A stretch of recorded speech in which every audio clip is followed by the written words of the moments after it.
Coucou tout le monde, j'espère que vous allez bien, moi ça va, trop content de vous retrouver aujourd'hui pour une nouvelle vidéo. Aujourd'hui on se retrouve pour une vidéo, je vais vous expliquer le format à la toute fin. À l'aide, mon mec m'a trompé. Je vous explique la situation. Je suis en couple avec mon mec depuis bientôt 2 ans et tout se passait vraiment bien. Attentionné, il me donne de son temps, il me donne de l'affection, il me donne aussi de sa monnaie. Il est pas... En fait, vous voyez, tout se passe vraiment bien. Et tout le monde envie mon couple en plus. Tout le monde est toujours là. Ah ouais, vous êtes trop mignon, tu as trop de la chance de l'avoir ton mec. Et moi aussi, je le pensais. Je me disais trop que j'ai trop de la chance de l'avoir. Ce mec, il est vraiment formidable. En plus de ça, je sortais d'une relation hyper toxique qui m'avait brisé en 1000 morceaux. Et être avec quelqu'un dans un amour aussi sain, je pensais que c'était un amour sain. Et je me sentais tellement chanceuse en fait, j'étais tout le temps en train de remercier le ciel de m'avoir donné un petit ami comme ça et tout. Et nous sommes même allés jusqu'à vivre ensemble. Tout se passait bien, vraiment, on sortait, chacun allait de son côté à l'université. Ensuite le soir, on se trouvait à la maison. Les tâches ménagères, ça ne pesait pas sur moi, c'est-à-dire que parfois il pouvait être à la cuisine comme moi, il pouvait faire ci. En fait, vraiment, tout se passait pour le mieux dans le meilleur des mondes. Vous allez me dire, mais si tout allait aussi bien, pourquoi tu dis qu'il t'a trompé? J'y viens. Un jour en fait, je reste et puis je reçois un message d'une fille qui, il m'avait parlé de cette fille, mais il m'avait dit que c'était son ex. En fait, donc quand je reçois le message de la fille et tout, elle m'envoie un message et tout, salut, moi c'est, je vais donner un faux nom, Alex, oui, coucou, moi c'est Alex et tout, juste pour te dire que ton mec est actuellement chez moi. Moi je me dis, bah non en fait, il allait rendre visite à son oncle. Après, il m'avait expliqué que elle était folle, mais vraiment, elle est folle. Genre, là, je ne vais pas prendre, c'est pas les blagues. Elle, c'est vraiment une folle. C'est-à-dire que elle prenait, elle se faisait passer pour des gens. Parfois, elle prenait son téléphone. Elle prenait le téléphone peut-être d'une de ses copines. À elle, hein, elle envoie le message à mon mec en mode de oui, comment va Alex? En mode, elle se fait passer pour sa copine. Comme si sa copine venait prendre de ses nouvelles auprès de mon mec en mode, comment va Alex? Tu sais, il faut revenir avec elle parce que c'est elle ta vraie femme, tout ça, tout ça.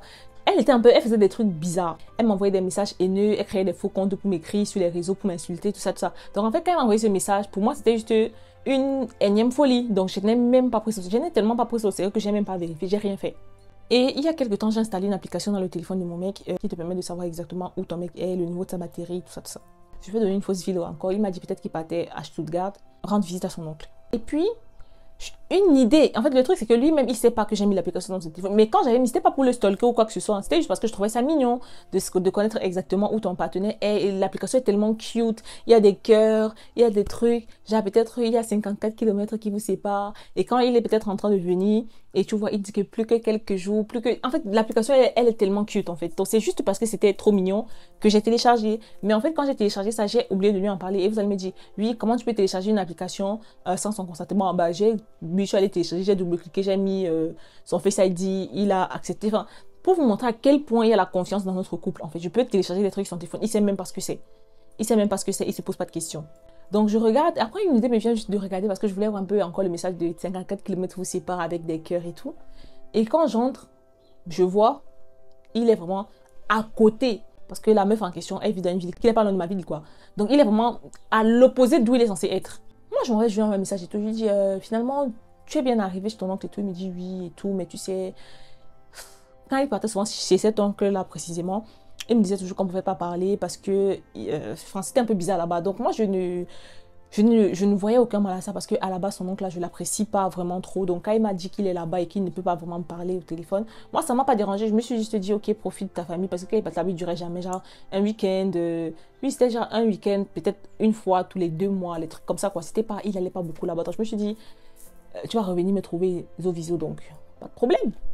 Je lui demande, tu as bien voyagé, tu es bien arrivé, tout. Il me dit oui et toi. Après, je lui dis, on peut s'appeler. Il me dit, non, bébé, tu sais, comme je t'avais déjà dit, on ne peut pas s'appeler quand je suis ici et tout. Et là, ma tête bouillonne. Ça chauffe dans ma tête. Et puis, je me dis, mais la meuf, elle m'avait écrit une fois et je l'avais bloqué sur WhatsApp. Elle m'avait écrit sur WhatsApp, je l'avais bloqué. Ensuite, je m'en vais, je la débloque. Mais je me rends compte que je ne peux pas lui envoyer un message parce qu'elle aussi, elle m'a bloqué. C'est pas, je prends donc son numéro, je lui envoie son numéro dans le téléphone d'une copine à moi. Ma copine, elle vit juste à côté de chez moi aussi, je m'en vais chez elle et je lui explique la situation. Je lui envoie le numéro et tout, on commence à écrire à la fille. La fille, quand je lui ai clairement dit que c'était moi et que je voulais savoir si mon mec était chez elle, elle dit, ah, maintenant tu me crois. Lol. Et là, j'étais en mode, en fait, j'étais dans le déni. Je me disais, non, c'est impossible que ce soit mon mec, c'est impossible. Genre, je me disais, il y a forcément une explication logique. Mais moi, le truc qui m'a fait en fait beaucoup douter, c'est le fait qu'il m'ait menti quand je vois exactement où il est dans l'application, mais il me dit qu'il est ailleurs. Après, je lui demande comment va ton oncle et tout. Il me dit non, il va bien et tout. Non, non, non. J'écris à la fille et tout, tout ça, tout ça. Après, je lui dis ouais, j'aimerais vraiment qu'on se voit pour parler et tout. Elle me dit que non, elle peut pas parce que mon mec est chez elle en ce moment et tout. Et après, je lui demande pourquoi tu fais ça? Elle me dit pourquoi je fais quoi? Je dis pourquoi tu sors avec quelqu'un alors que tu sais qu'il est en couple? Elle me dit genre là, vraiment, tu me crois? Elle était choquée en fait que je la croie. Je lui dis oui, je te crois, mais quand même, j'aimerais que tu m'envoies une photo de vous deux. J'ai une photo de lui avec toi. Elle m'envoie une photo de mon mec. Elle m'envoie une photo de mon mec couché dans son lit. Couché dans son lit, torse nu, en train de dormir comme un petit bébé. Elle fait une vidéo, elle commence par elle comme ça. Et elle tourne la vidéo. Et je vois, genre, ils sont ensemble. Il n'y a rien à dire. Ils sont vraiment ensemble. Et elle m'envoie la vidéo. En vue unique, bien évidemment. Mais qu'est-ce qu'elle croit? J'ai filmé ça avec le téléphone de ma pote. Donc j'ai la vidéo. Parce que j'avais besoin d'un truc concret, en fait, pour pouvoir le confronter. Je tiens à vous dire qu'il m'avait donné également une bague de promesses. Enfin, tout était parfait. Je ne dis pas qu'on n'avait pas de problèmes. On a les problèmes, mais enfin, tout était bien. Vous voyez, tout était bien. On a des problèmes normaux, genre peut-être j'ai trop bavardé sur le fait qu'il posait peut-être ses chaussures ici. Des trucs, vous voyez, des trucs de couple normaux. Et après, ensuite, quand elle m'envoie la vidéo, je confirme bien que mon mec est chez elle. Et après, je lui demande ce qu'elle et moi se voient. Elle me dit, d'accord, sans souci, elle me donne son adresse. J'arrive chez elle avec ma copine et tout, on s'assoit, on parle et tout. Parce que je voulais avoir des informations, genre, depuis combien de temps est-ce que ça dure? Ça fait combien de temps que toi, tu vois mon mec en secret? Elle me dit, ça dure depuis toujours, genre, qu'ils se sont en fait jamais séparés. J'étais en mode, de quoi? Quoi? Elle me dit, en fait, ils sont pas en couple, mais ils font des bails depuis qu'ils sont plus en couple. Donc, en fait... Pour moi, quand je l'ai rencontré, il m'a dit que ça faisait 1 an qu'il était célibataire. En fait, ça veut dire quoi? Ça faisait 1 an qu'il était officiellement plus en couple avec elle, mais de façon officieuse, il gérait encore des bails. 1 an. Pendant les 2 ans où lui et moi, on était officiellement en couple, il continuait à gérer des bails avec elle. Et c'est une information qui m'a... En fait, je ne sais pas comment expliquer. J'étais tellement enragée, tellement en colère.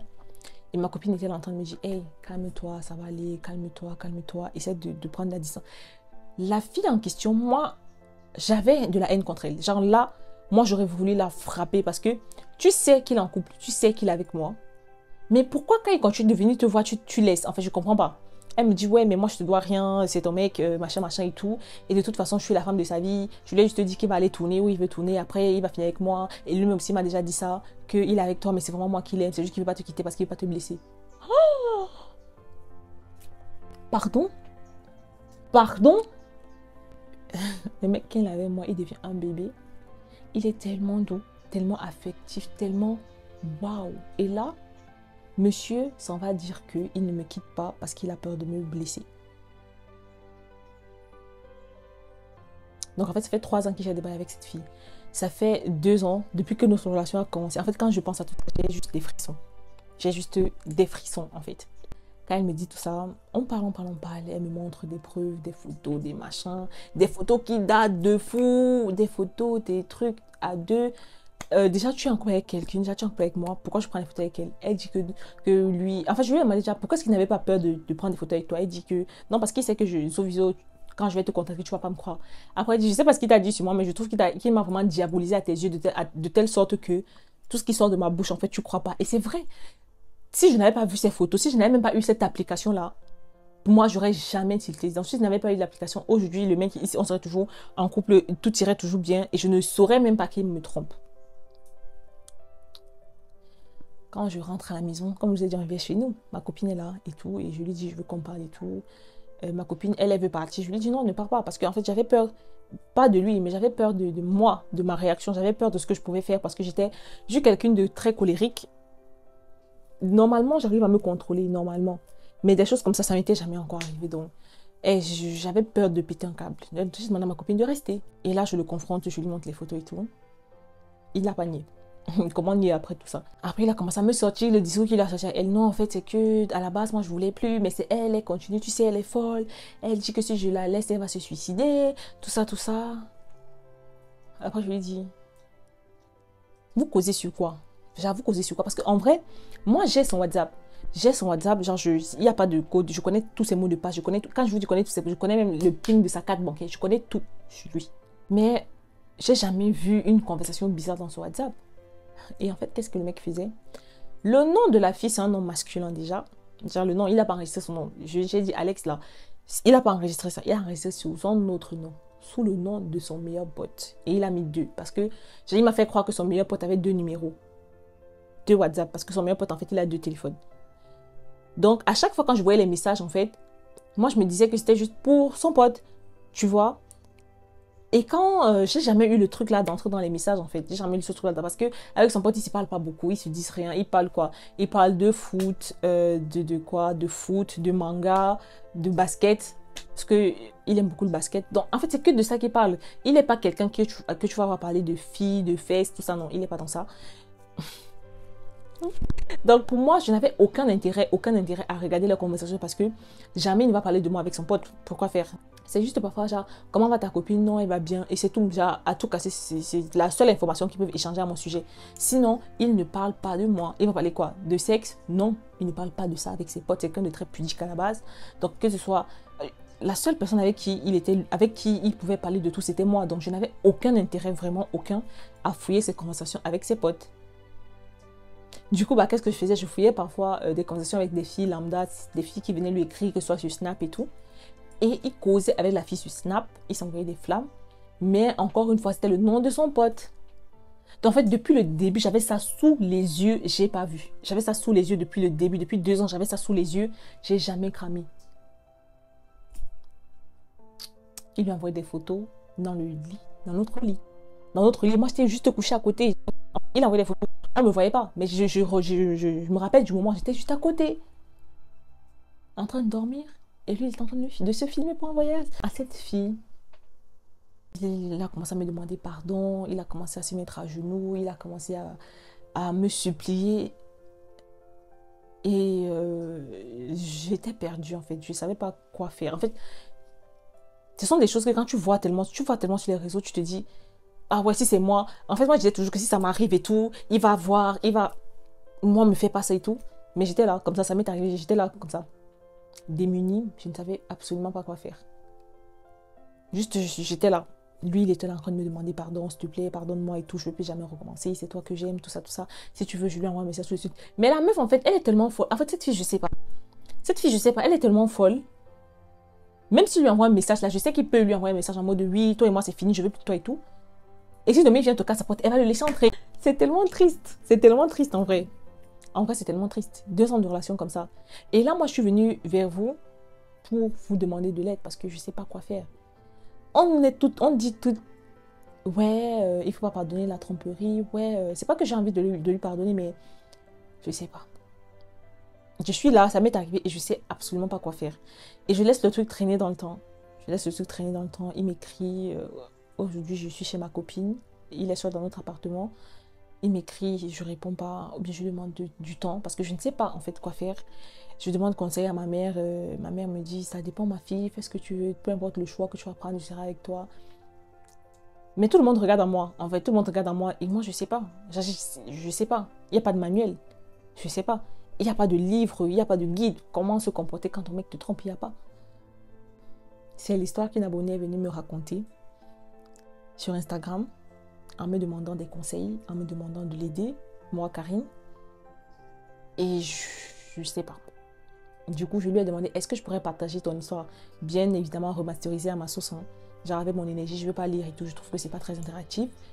Mais je vais raconter le fond de ton histoire et demander aux gens qui vont regarder la vidéo que faire. Parce que moi, c'est quelque chose qui m'est jamais arrivé. Et elle m'a envoyé les photos, elle m'a envoyé les trucs, elle m'a parlé. Et c'est une fille C'est une abonnée avec laquelle je parle souvent. Genre, on se commande beaucoup les stories et tout. Quand je dis une abonnée, bon, je la follow aussi parce que au fil du temps, on a tellement bavardé qu'on est presque copines des réseaux, tu vois. Et je ne sais vraiment pas quoi lui dire. C'est pas... Pourtant, moi, je suis un livre à conseil. Mais là, je sais pas. C'est pas rien, tu vois. 2 ans qu'ils sont ensemble et tout. Et elle l'aime de fou. Et pour moi, c'est... Là, je vais pas vous mentir. Pour moi, c'est impossible pour moi d'imaginer que son mec ne l'aime pas. Parce que de toute façon, il se comporte avec elle. Je sais pas. Il est tellement bien, tu vois. C'est le genre de mec, quand tu vois, tu te dis, ah, j'aimerais bien avoir un mec comme ça. Non, pas moi, hein, en général. Parce que, hey, moi, Dieu merci, ça va. Mais ouais, donc aujourd'hui, je suis venue vous raconter cette histoire et je vous invite à être bienveillant dans les commentaires et à me donner votre avis. Qu'est-ce qu'elle doit faire? Elle va regarder cette vidéo, elle lira tous vos commentaires et voilà quoi. Je vous en prie, soyez bienveillants et essayez de lui donner des conseils. Je sais pas, il y a des femmes, il y a des personnes qui regardent mes vidéos qui sont déjà mariées, qui sont en couple depuis, qui ont vraiment de l'expérience dans le domaine parce que pour moi là, c'est quelque chose de très sérieux et je sais pas quoi lui dire. Donc vraiment, merci d'avoir regardé la vidéo jusqu'ici, merci d'apporter ton conseil. Et merci aussi de venir me suivre sur Instagram. Et n'hésite pas, si jamais tu as un problème et tout, tu vois, je vais faire exactement comme ça. Si je vois que je n'ai pas les compétences, je n'ai pas les conseils, je n'ai pas les ressources pour t'aider, je vais toujours essayer de t'aider, je ne vais jamais te lâcher. Donc ainsi s'achève ma vidéo. J'espère qu'elle vous aura plu. N'hésitez pas à liker la vidéo pour m'encourager, à vous abonner à ma chaîne et je vous en prie, laissez un commentaire. I mean, where the fuck should I really even start? I got hoes that I'm keeping in the dark. I got my niggas across the street living large. Thinking back to